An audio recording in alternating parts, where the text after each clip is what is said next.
E aí, gente, era esse aqui. A gente tá na aula 2 do nosso curso sobre computação quântica.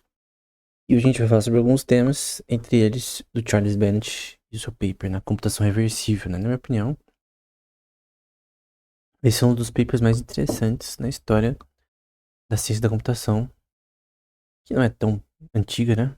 Começou no século passado, principalmente, da formato que a gente tem hoje. Porém, principalmente por usar a questão da biologia, né? Posteriormente, Edelman vai publicar o artigo lá sobre DNA Computing, mostrando que realmente a gente tem aspectos computacionais na forma de síntese de proteínas, na forma que é, a transcrição de RNA, tudo isso são praticamente programação, da forma que Deus criou o ser humano, e tem propriedades realmente de uma máquina de Turing, né? Então, ciência da computação e biologia tem tudo a ver. E é um paper pequeno, e ele fala sobre essa questão da possibilidade da reversibilidade da computação. Isso tem implicações na computação quântica, porque todo mundo acreditava que computação quântica seria impossível, e que essa visão de computação reversível, que poderia permitir uma computação mais rápida, teoricamente, isso daí seria algo imaginário, né? Um sonho de alguém. Porque alguém poderia dizer, na vida real, a gente não tem nenhum exemplo de algum sistema que faça isso. Só que o grande, assim, calcanhar de Aquiles dessa ideia é o fato de que na biologia a gente tem é, aspectos computacionais que usam de certa forma, a computação reversível. E por algum motivo, que as pessoas talvez não entendendo, toda a informação é física. E esse é o ponto principal dessa aula, né? Bom, primeiro a gente vai falar sobre o que é chamado de limite de Landauer. Eu já falei em outro vídeo sobre isso, mas basicamente a gente tem aqui computação irreversível, que é a computação de Turing clássica. Então você só vai para direita, esquerda para direita na máquina de Turing. Então você tem lá o head, 0, 0, 1, 1, 1. Tem os dados binários da sua computação, seja aritmética, não importa. Só que você não consegue fazer isso ser reversível. Se fosse reversível, ia ser termodinamicamente, você ia dissipar menos energia para fazer as mesmas operações. Então, como eu dei o exemplo, né? Se você quer jogar, por exemplo, GTA V no Ultra, The Witcher 3 no Ultra, você vai dissipar mais energia no seu computador. Porque, cara, esse limite é muito interessante porque é o limite mínimo de dissipação de energia, que é KT log 2, criou eu, N, KT log 2, em que K é a constante de Boltzmann, T de temperatura, e basicamente tem um limite de bits de operação, em que por bit de operação você tem que ter o mínimo de energia que tá aqui, né? Então, por exemplo, aqui, ó, 1 vezes 10 elevado a 18, 1 vezes 10 elevado a 6, e aí vai diminuindo. Quanto menor, melhor, né? Porque você tem gasta menos energia por operação. Desde o ponto de vista de construir hardware, é muito mais interessante. Uma empresa, né? Então, a computação reversível, você vê que ela tá embaixo da computação irreversível. O ponto que o Bennett faz essa questão também da superioridade em alguns aspectos da computação reversível da tradicional. Não em tudo. Não em todos os algoritmos, seja na computação quântica ou outras formas de computação reversível que existem. Por exemplo, a célula, para ela fazer síntese de proteínas, para fazer qualquer operação que ela tem que fazer, ela precisa dissipar energia. Eu não lembro exatamente o número, mas eu tenho. Não lembro qual livro que eu estava escrevendo. Eu fui pesquisar artigos sobre dissipação mínima. Acho que era sobre teoria da informação. Que é o livro que eu até esqueci que eu escrevi, né? Mas tem poucas páginas, eu quero aumentar. Nesse livro, eu falei um pouco sobre o limite de Landauer, né? Teoria da informação tem tudo a ver. E eu fui pesquisar artigos que falavam sobre a dissipação mínima de energia de uma célula. Ou de coisas que as células fazem em grupo, enfim. Tem um valor. Tem como você calcular esse valor. Depende do contexto ali. Tipo, depende muito, mas muito relativo. Mas o ponto é que tem regras físicas em que você pode sim dizer que tem uma dissipação mínima de energia na célula. Ou ela precisa de um mínimo para conseguir fazer aquela operação. Pra tirar um patógeno de certa. Eliminar ele, por exemplo. Por isso que, por exemplo, se você não comer o suficiente, você não ter as proteínas suficientes, se você não ter carboidratos ali, quem manja aí de mais de nutrição vai saber, você não vai ter os recursos necessários para diversas computações no seu corpo. Computações que são termodinâmicas, farmacokinéticas e que tem a ver com o seu metabolismo e coisa do tipo, que você precisa de energia para executar essa informação. Porque tudo na sua célula também é informação. Tudo que é físico é informação. Isso é a base da teoria da informação. Então você tem aqui o limite, você tem aqui os anos e o quanto a gente passou, por exemplo, dos anos 2000, cada vez mais reduzindo essa energia por operação até o limite teórico. Tem o limite físico também. Eu não lembro o nome, mas tem a ver com isso. Tem um artigo que fala sobre essa questão de limite da lei de Moore. Tem uma, acho que tá em 5 nanômetros, 7 nanômetros os transistores dos chips de computador, né? Mas vai ter uma hora que, primeiro, o problema do chip diminuir de tamanho, né, os transistores, é você ter efeitos quânticos. Quando você está num negócio tão pequeno, vai ter efeitos de até decoerência. Então você precisa resolver problemas que você não tinha que resolver anteriormente. Um transistor é gigante, por exemplo. Então, tem limites físicos e limites termodinâmicos de construção de chips. Aí você pode usar outras formas de tecnologia, computação neuromórfica, inteligência artificial, computação quântica, né? Pode usar diversas formas de computação que talvez sejam melhores, né? Mas enfim. Alguns teoremas que a gente pode ver é esse limite de Landauer. Então, energia E é maior ou igual a KB de T, que é a constante de Boltzmann. Esse KB é uma constante de gases, né? Você aprende na teoria da termodinâmica, de temperatura log 2. Esse é o limite de Landauer. Tem a Rollevel Bound, que é o limite de informação dentro de um estado quântico, que pode conter, é uma upper bound. Upper bound é o limite máximo. Lower bound é o limite mínimo. Por exemplo, limite mínimo de, de capacidade de processamento que eu tenho que ter para rodar Minecraft no meu PC. Tem um limite, tem uma lower bound, que é o mínimo pra rodar, para funcionar. Então, o upper bound é o contrário, é o valor maior. É essa equação aqui. Em que tem a ver com entropia, esse rho aqui, que esse parece um P, né? Nesse contexto. E o que a gente vê, essa equação aqui tem a ver com que esse rho é o. A gente tem nesse contexto a entropia de Von Neumann. Na verdade, essa é a entropia de Von Neumann. Que é uma forma de entropia no contexto de informação quântica. Hoje eu fiz um vídeo no canal sobre, que era de programação, né? Como você, usando Qiskit, se não me engano, calcular a entropia de Von Neumann no seu sistema. Pior que não é tão difícil. Basicamente o trace, que é a soma de todos os elementos da diagonal, que são os eigenvalues desse sistema. Não é tão difícil quanto parece, mas o ponto é que tem várias regrinhas, limites que você tem que entender, né? Esse, por exemplo, é o teorema Margolos-Letvin. Eu falei também já nos shorts do YouTube e no Instagram.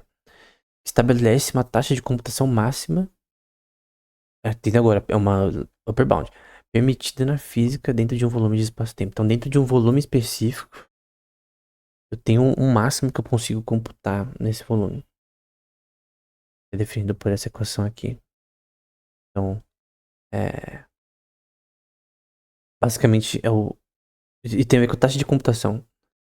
Taxa de computação quer dizer, tem a ver também com thresholds.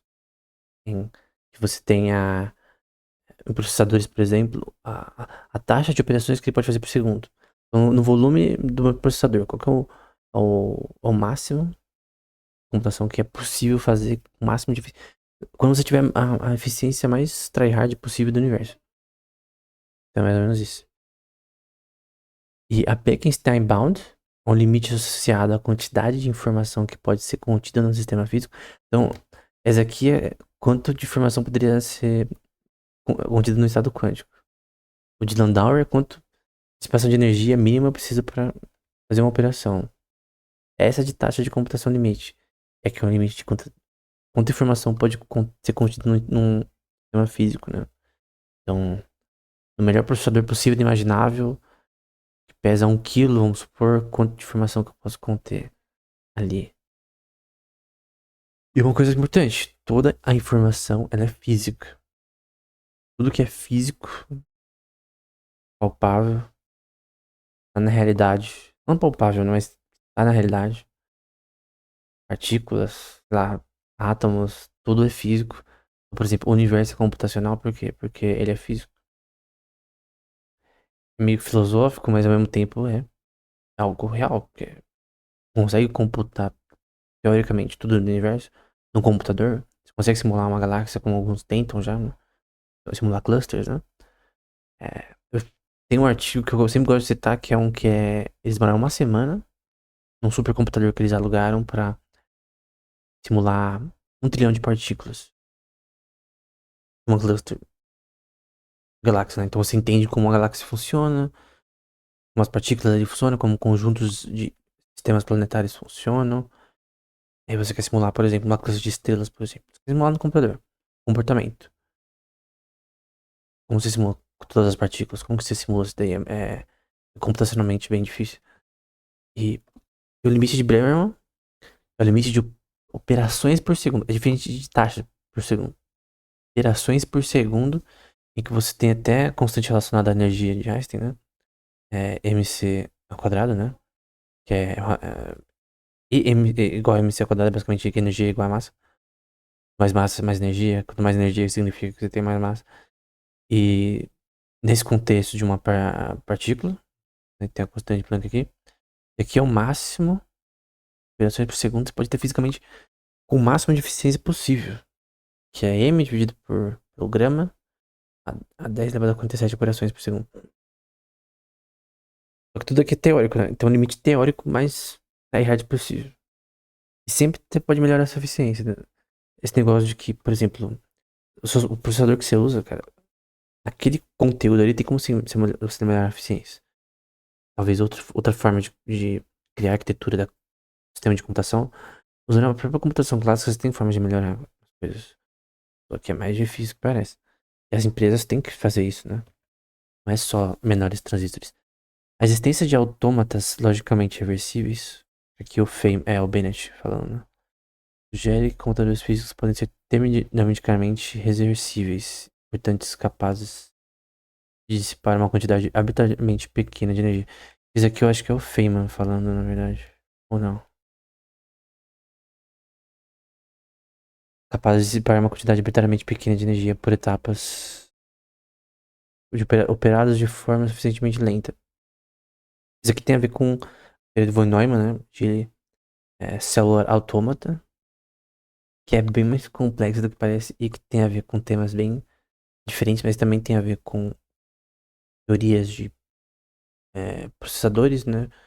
Você ter vários algoritmos aplicados para eficiência de processadores, né? Por sinal, nenhum processador tem eficiência de 100%. O supercomputador, né, que são vários servidores agindo conjuntamente, nenhum tem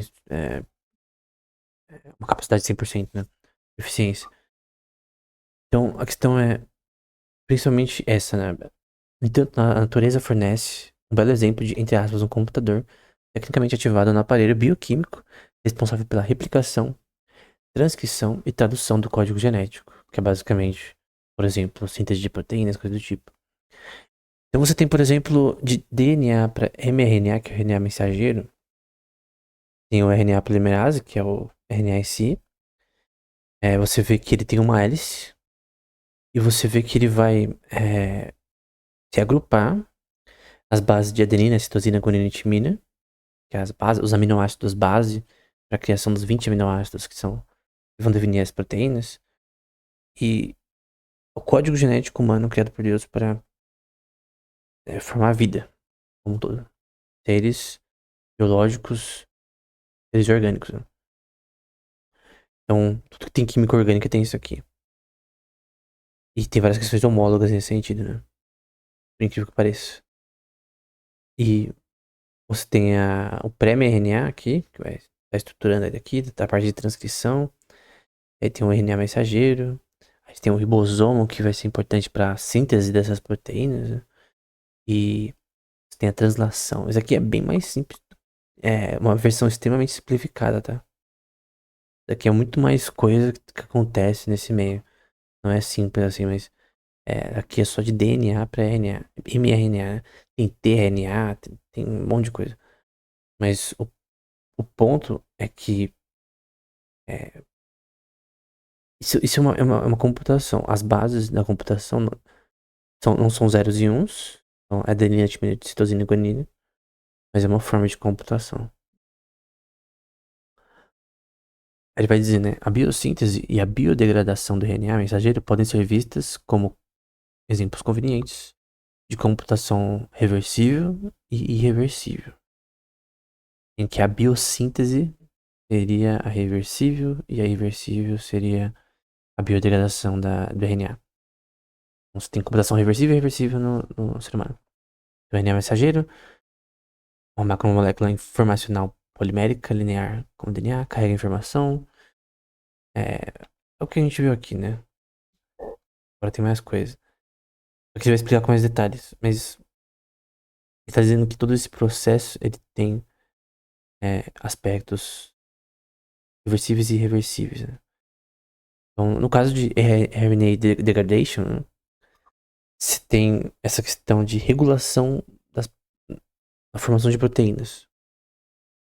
Questão de você, por exemplo, um RNA patogênico, tem organismos que podem sim tentar inserir o que é chamado de RNA viruses, ou vírus de RNA, que basicamente ele tenta colocar a informação de RNA dentro do seu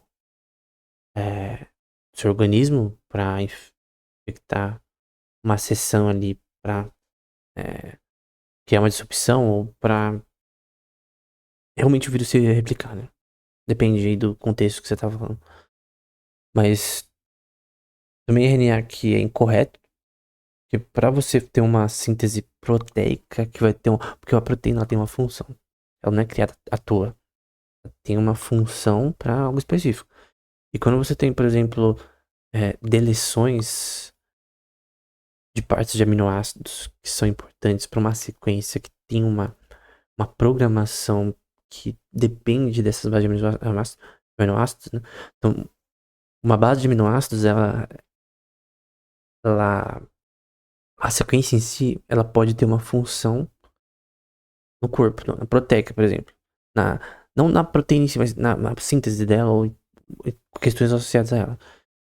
Em partes que você pode ter substituição, deleção, inserção de aminoácidos, você pode mudar a função ou desregular a função totalmente. Então isso aqui é uma forma do corpo ele se autocontrolar, autorregular nos códons, né, que são nesses 5 e 3 aqui, que são chamados de códons. Essas seções, né, tem um códon final, inicial, enfim. Que, por exemplo, é o RNA correto, aqui é o incorreto, e aqui é o que é tipo forasteiro, né, o que não é que é de fora. Tem essa questão de remover, né. Uma coisa importante é que os genes nem tudo tem função, e é isso que é esquisito. Grande parte do código genético ele não tem uma função necessariamente. Aí alguns podem dizer, não tem uma função específica para síntese de proteínas, mas talvez tenha uma função para outras coisas. Ou de repente para funções de autorregulação, corpo, regulação, enfim.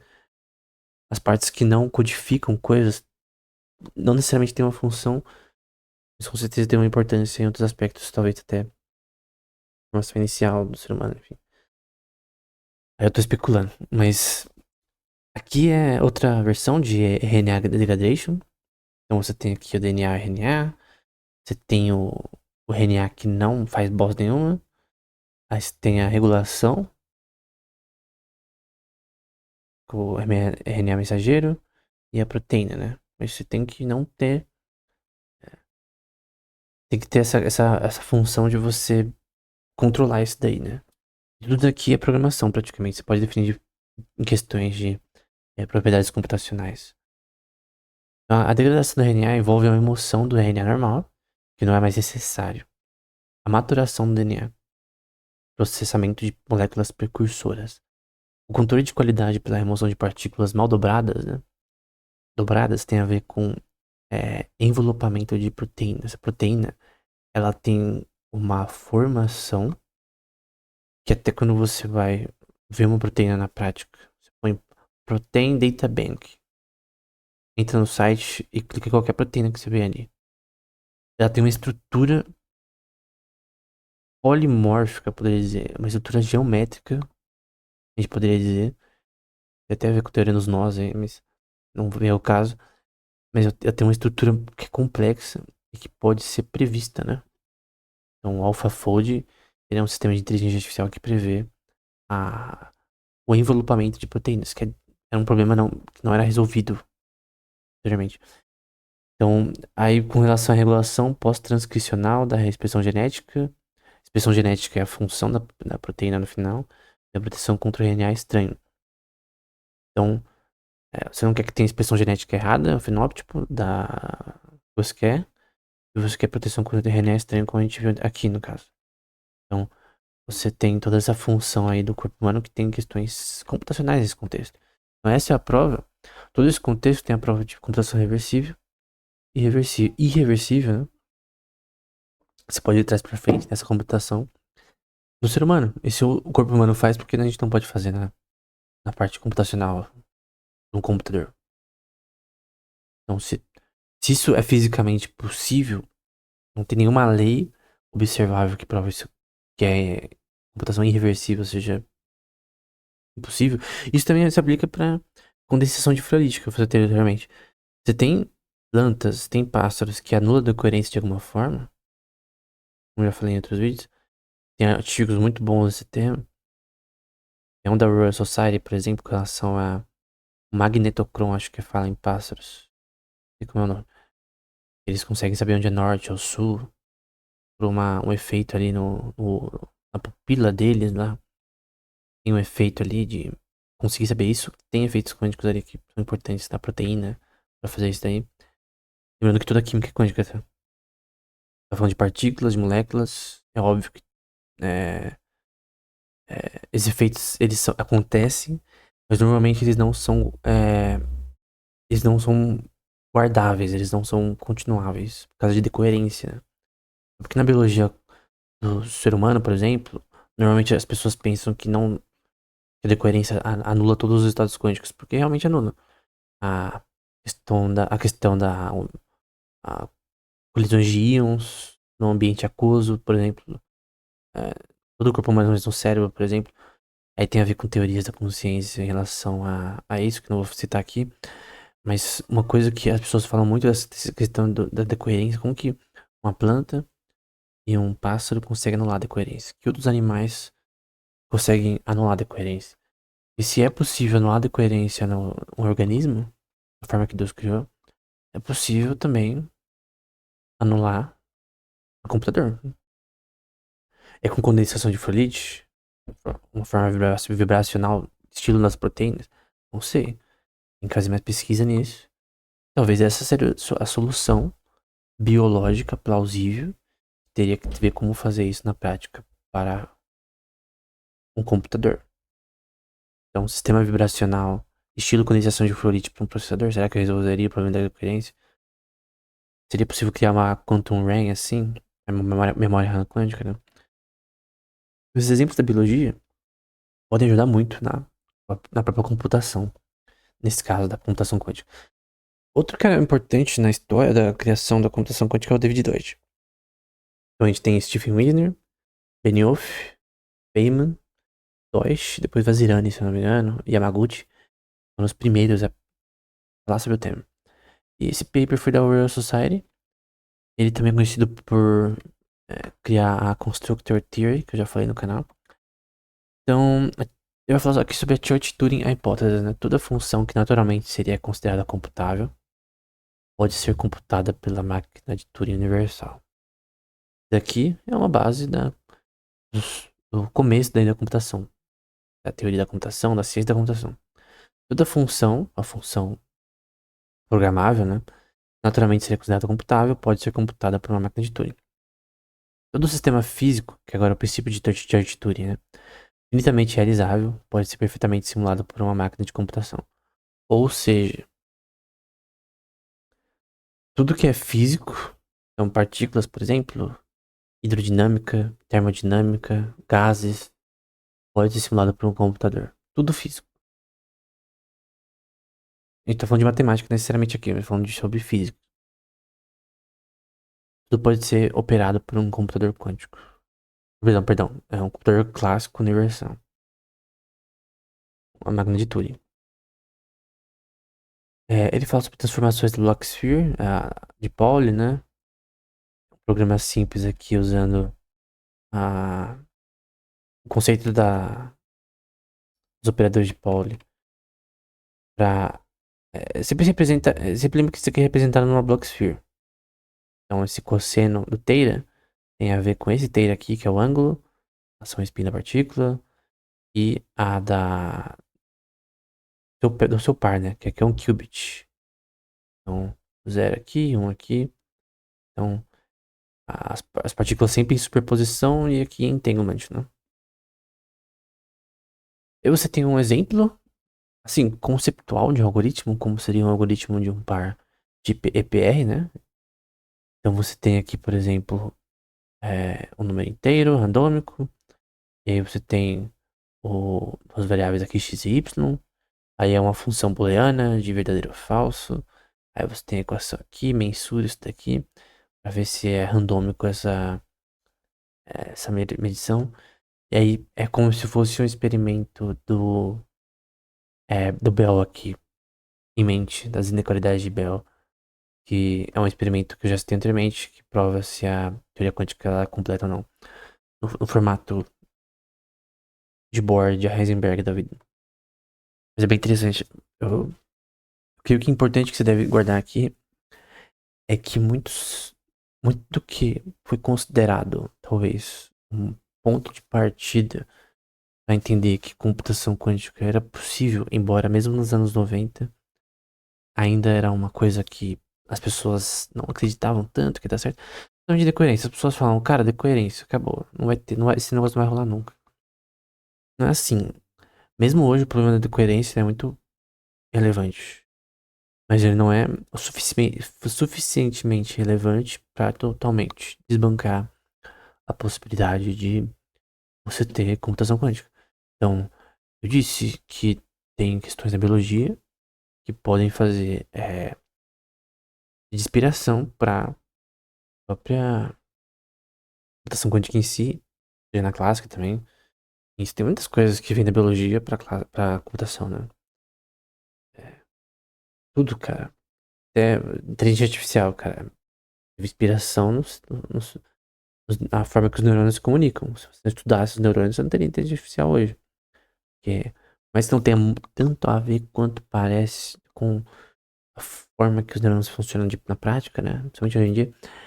Mas você tem essa inspiração. Então, eu creio que condensação de Frolit resolveria, talvez, o problema da decoerência. Talvez, né? Não sei. Condensação de Frolit sendo o que resolve, que é a vibração de proteínas. Por exemplo, a questão da fotossíntese da planta, armazenando estados quânticos para fazer quantum tunneling, é teórico, né? Ninguém sabe se é verdade mesmo.